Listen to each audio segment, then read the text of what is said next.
যারা ছাদ বাগানে ড্রাগন চাষ করছেন, ফুল আসছে কিন্তু ফুলগুলো থাকে না, ফুলগুলো ঝরে যায়।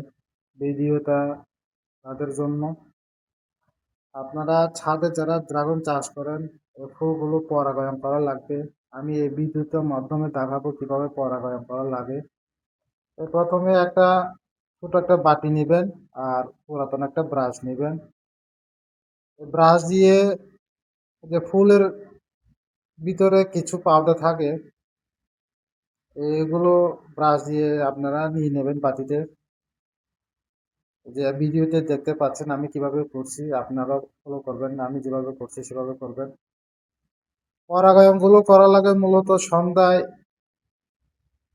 7টা থেকে 8টার মধ্যে, যখন নতুন নতুন ফুল ফুটে। ফুলগুলো পুরাতন হয়ে গেলে এগুলো করে লাভ নাই। যখন নতুন নতুন ফুল ফুটে তখন এইভাবে, যে আমি যেভাবে করছি সেভাবে করা লাগবে। পুরাতন হয়ে গেলে আর ফুলগুলো পচে যায়। এই যে দেখেন ব্রাশ দিয়ে আমি এখানে পাউডার গুলো লাগিয়ে দিলাম। ভিডিওটা খেয়াল করবেন।